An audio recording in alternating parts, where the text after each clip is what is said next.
My 26 male tormentor from school, 26 female wants to go out with me. Can people really change? And if so, how much? There's no other way to say this. She was a bully to me in middle school, accumulated me early in high school, and thankfully, ignored me our senior year. She was always the popular cheerleader type, and when we were a middle school, she would verbally bully me and make fun of me and my appearance whenever she could, and would do it as the leader of a pack of she-wolves who would write fake notes to me and take photos of me and Photoshop all sorts of vile things and plaster them all over the school. When we were in 10th grade, she catfished me. There wasn't even a word for it back then.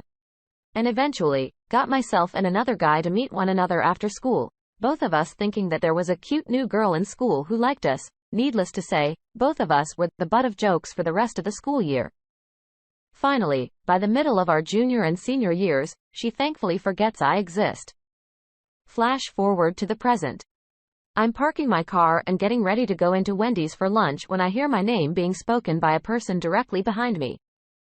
I turn just in time to see my tormentor coming in for a hug. My first reaction was to run because of our previous dealings with them on another, but she is quicker than I am.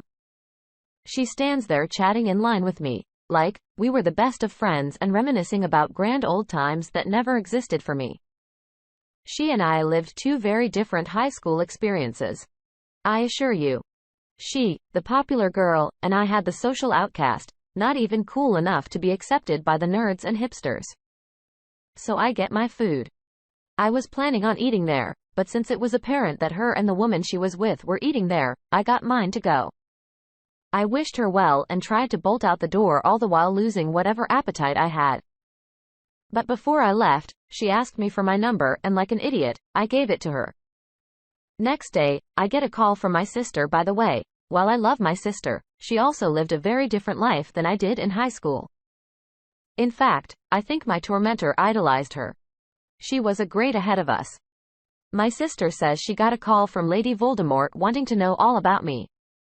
She said she was asking all forms of questions about my life, what I was doing, and if I was seeing anyone. I told her that I had run into her at Wendy's and that I'm sure that this was some form of elaborate scheme of hers. My sisters said I was a dumbass and that we were grown adults, and then I need to see what was right in front of me. I, of course, responded by saying that what was in front of me was Lucifer on Earth. Sure enough, my phone blows up that night with texts from a strange number. It didn't take long to deduce that it was her. She started with small talk about how great it was see me again and how wonderful I looked.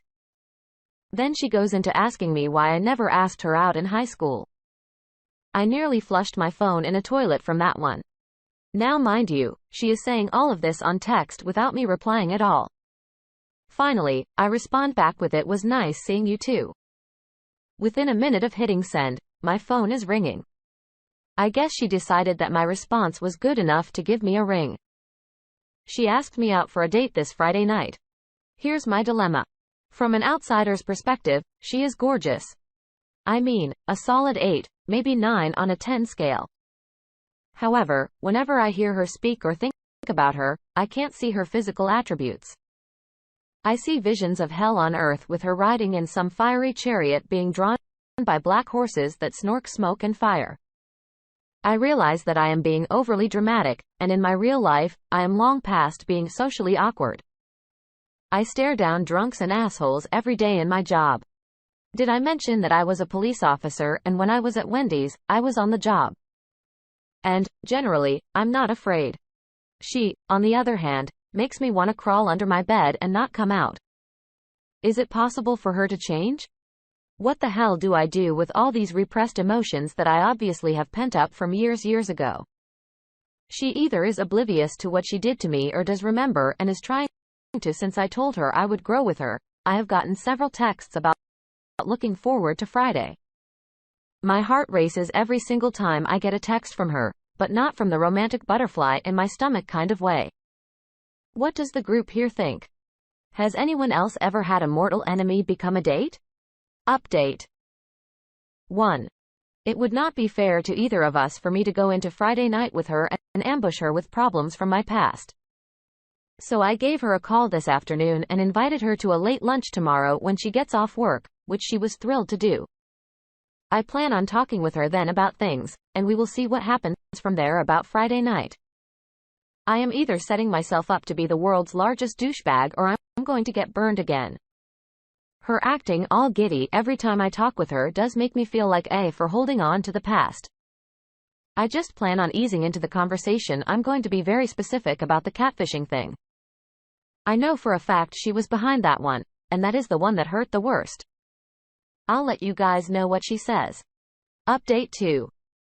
I arrived early enough so that I made sure to be there before her, so I could pick out a secluded spot so we could talk and not be interrupted. She got there about 15 minutes after I did, right on time, by the way, and she spotted me and came over to sit. She was just beaming and had a huge smile on her face from the moment that she came in the door, and it honestly made me feel like a creep who was laying in wait to ambush her. But when she started to talk, her voice just sent cold chills down my spine, because even though she was saying nice things, it was still that voice that I remembered from years ago, and that helped steal my resolve. She was saying how thrilled she was to meet with me today, and then how much she was looking forward to Friday night. At this point, the waitress came to get her order, so that caused a natural pause. I decided to wait till the food came so that we would not have any further interruptions. So we just made small talk. Food comes and I take the shot. Simply put, I just asked her why she was now interested in me when all during our school years, I was less than dog to her. Yes. I said dog because, well, just because she actually teared up a little. But to her credit, she didn't cry or anything at this point. She goes on to say that she knew when she did the catfishing thing that she had gone too far. She stated that she had no good reasons for doing anything, other than she was very immature and very wrong. She then went on to tell me something I had no idea about. I guess the other guy who she tricked with the catfishing scheme did not take it as well as I did. She said, about a month after she did that, he physically attacked her on the way to her mom's car one day while she was leaving cheerleading practice. She had a fractured jaw, contusions, lungs, and 2 broken ribs. I knew she had missed some school, but at the time, I had no idea why, nor did I care. She then said she never came to apologize to me for it because after that, she was afraid and did everything in her power to avoid me for the rest of our time in school. The other guy transferred out before that school year was up. She did make what I thought was a really heartfelt apology to me. I am usually a decent judge character, and believe me, in my line of work, people lie to me all the time. See, you pick up on traits, and she either is one of the best liars I've ever come across, or she was genuinely sorry for doing it.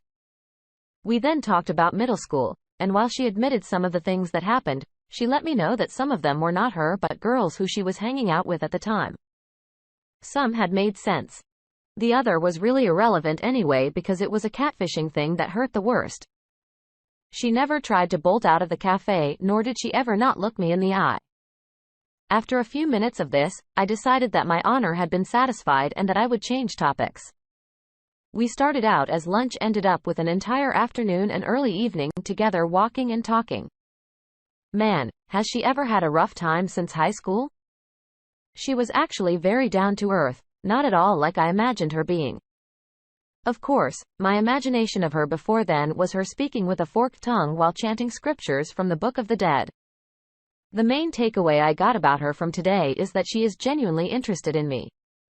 She had missed that the uniform from the other day was a turn-on, but that she wants to get to know me for me. Which sound cheesy when I read it typed out here, but when she said it, I was kind of impressed. Honestly, this was a great day for me. I got closure. I got a heartfelt apology. And at the end of the day, once I got past thinking of her as the daughter of Satan, she was actually a decent person to talk to. And yes, I now see that she is wickedly hot. By the end of the evening, she was all smiles again and telling me how she hasn't felt this close to someone in a long time. She actually gave me a good night kiss. Anyway, Friday night is on for sure. Final update. Hey, gang. Thought I'd give you what should amount to being the final update on this. Went out with her last night, and things could not have gone better. Honestly, I had fun with not the way you are thinking, by the way. Sick bastards. And we stayed out way later than either of us planned. Thank God I didn't have to go to work today. This wasn't a normal date for me. Generally speaking, I tend to end up in bars and listening to crappy music all night for some woman who I really don't connect with. In many ways, this was surreal because I was having the time of my life with a person who up until 48 hours ago, I had spent well over a decade either treading or fearing or hating depending on the day of the week. We went bowling and it was her idea. I haven't been bowling since I was a teenager and you could tell. She laughed at me because of how bad I sucked, but all I could do was laugh with her because she wasn't making fun of me. She was having a great time. After that, we went and ate, and she demanded to pay because she said she asked me out, which is the first time in my entire life a date has offered to pay for my meal. I was taken aback at first, but the more the night went on, the more I appreciated the effort she was putting into the night. The more we talked, the more we found that we had in common. I got the most passionate kiss I've ever received in my life as we said goodnight. I'll be damned if I didn't feel like I just lost my virginity again when she did that. I can't even explain it or how it felt. I've never been kissed like that. We are going out again tonight. My idea, by the way. At this point in time, I think I can close this out because I am positive of my own question now. I don't know if everybody can, but she certainly has changed. And I'm looking forward to getting to know her more. Late edit, I'm not gonna make another post just to say this, but Saturday's date went better than Friday's date. In fact, I'm just now home from her house, and the only reason I'm home now is because I have to pull an extra shift tonight that I can't get out of. We plan on having dinner together Tuesday. I'm glad things are working out and that you can see past the dumb she did as a teenager, but I do want to caution you with some general advice. Take it slowly. Not because of your specific circumstances, but because it's very easy in the beginning of any relationship to dive in headfirst and get in too far, too fast. Then when the honeymoon period wears off and you come up for air, it's hard to back up from that. So tell her you don't want to go too quickly and try sticking to once-a-week dates for a month or so, then maybe move it to twice a week for another month and see where you are after that. Just be careful and try not to get hurt. Good luck.